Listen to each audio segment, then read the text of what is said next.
There's several different ways I could take this video, and I guess I should start with introducing the watch itself. So in today's video, we're gonna be taking a look at the Tudor Black Bay 58, but from a completely different perspective than what I'm sure you've seen online. I myself am not necessarily a watch connoisseur or in any way a collector. I use these watches for the purposes they're intended to be used in for the most part. And I feel like oftentimes, especially with some of the content that I've seen online from different watch reviewers, while a lot of their content can be super informative, I feel like a lot of what gets left out is the human aspect, the daily living with certain pieces that you consider, part of your rotation. So for me, one of the watches that, and as for many of you, that received a crazy amount of hype, especially in the early 2020s, was the Tudor Black Bay 58. I picked up this Tudor Black Bay 58 in June of 2021, and since then I have practically had it on my wrist at least a couple days a week. What can I say about this watch that hasn't already been said? I can go over the specs and give you guys like a generic review of this watch, but I really don't think that's my intention here. I think more than anything, I wanted to talk about my experience living with and wearing this watch and incorporating it into my daily activities and just my overall life, right? I work an office job, as do many of you, especially if you're watching this during the hours of 9 to 5. So what is this watch really doing? Well, it's collecting scratches on the clasp from, typing and things like that. But what it's also doing is providing you with a reminder of the things that you find to be important. So there's the whole cliche over romanticized, time is the one thing we can't buy, yada yada. Sometimes we just want to have cool shit on our wrist. And for me, the Tudor Black Bay 58 was one of the first watches I really felt driven to want to purchase. And I'm not necessarily someone, like I mentioned earlier, that's a watch collector or a super watch connoisseur. I admire these things from afar. I know what the major brands are. I know about the in-house movements and things like that. I've scrolled through Hodinkee and have looked at some of the different things influencers in this space have done.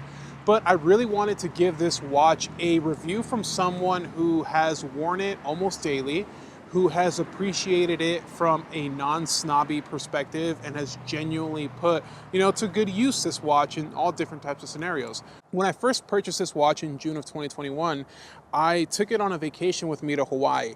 And in that vacation, I soaked it in water. Obviously, I went into the ocean. Got sand all over it, played with my kids, and the watch held up extremely well.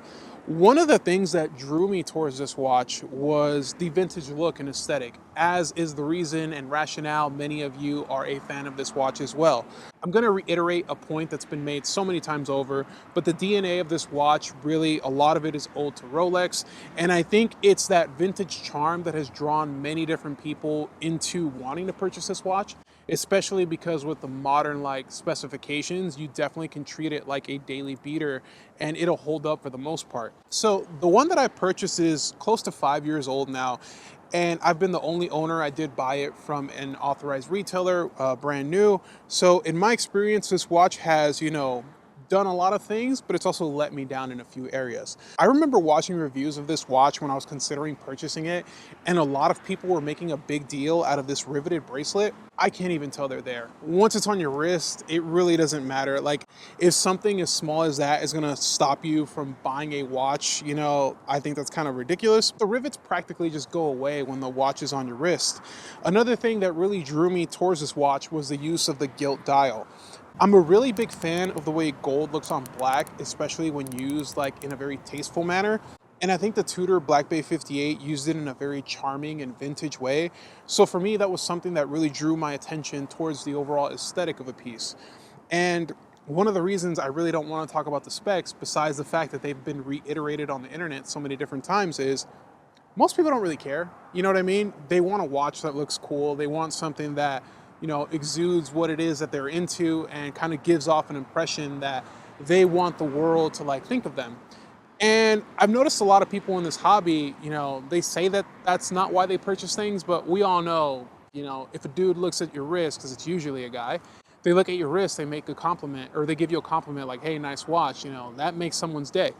And I've actually received that a few times with this watch because while it is an entry-level watch, and I use that word, recognizing that this is an almost $4,000 watch and calling anything at that price point that is not a a necessity. An entry-level item seems very distasteful, but that's a whole different conversation.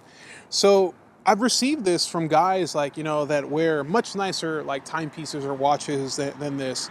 But I think that this watch kind of holds its own space and where people can appreciate the vintage charm. Most enthusiasts recognize the Rolex connection. Does it feel like a baby Rolex sometimes? Yeah, it can. But I think when you buy it for that rationale, you're really just doing yourself a disservice because you're settling. For me, the reason why I purchased this beyond the like looks and aesthetic was because I really like the overall balance. The 39 millimeter case made such a huge difference for me. I have relatively big wrists, close to 8 inches. I mean, I'm a big guy, so that makes sense. And a lot of people would assume that I'd go for like a modern 41 or a 42-inch like, case size. But I kind of find it too gaudy. I feel like it's not low key enough, and I prefer myself to do the talking rather than the items that I'm wearing. And as a fan of high quality goods and vintage menswear, which is what my channel mostly consists of, I think that watches are a good segue for me to discuss because I think I could give perspective on something that, kind of ties in outfits and that kind of resonates with, this audience. These watch reviews that I look at sometimes, they can feel a little bit snobby. And I know that, there's several different people that, are on forums giving advice constantly. I've noticed that sometimes the watch community can be very alienating, and it doesn't necessarily have to be just the Patek buyers and the Moser buyers, you know what I mean? Like, I know a few people that have watches in that space and that are lovely to everyone that they talk to, but I'm sure you guys have gone down like the Seiko and like the Casio forums, and I've seen some people go at it over, different Alpinist model year releases and things like that. So it's not necessarily a price point issue. I think it's when people get very passionate about a certain topic or a certain subject, they just, it encompasses everything that they are in their whole identity. And this watch isn't my identity, which is why I wanted to give this review for people that, enjoy things that, don't necessarily put their whole like life into these pieces, but that are able to appreciate when an item is well designed, when it fits into their lifestyle, and when it's something that you can incorporate and use as a tool every day in your life. And that's what this has been for me. It's been a tool. I look at it, it's very nice to look at. I tell the time, I take it off, and that's pretty much it. I don't want to undersell how important this watch is to me, and I feel like it kind of is coming off that way. It's a constant reminder of the places I've been. I'll give watch collectors that. When I look at this, I do think of all the different places I've been. I typically use it as a travel watch because, and I know that that's, that might be confusing to some people because I have GMTs and all that in my collection, but for me, this is one of those watches where I can wear it. It flies just enough under the radar for it to like not feel like flashy, but it's also recognizable enough for those that do care about watches to point it out. And so this watch finds a nice juxtaposition. When I initially purchased this piece, it was around $3,800 on the steel bracelet, I believe. I think now retail has climbed to like 43 or something like that. Do I think it's worth that money? Yes and no. When making my purchase for this watch, I really wanted something that I could have, for a lifetime. Because I do plan on using this watch, almost every single day, practically weekly. And I need something that's reliable, something that's functional. And with that, one of the times that this watch let me down was recently in probably late 2024.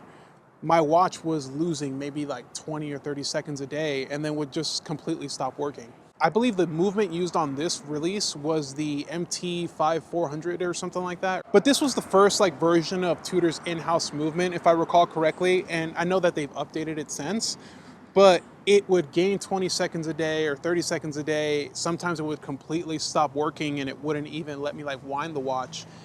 And I remember it being so frustrating. But it was one of those growing pains that I knew, Tudor had just stopped using third-party movements and they started their whole like thing with Kinesi or whatever with the in-house stuff.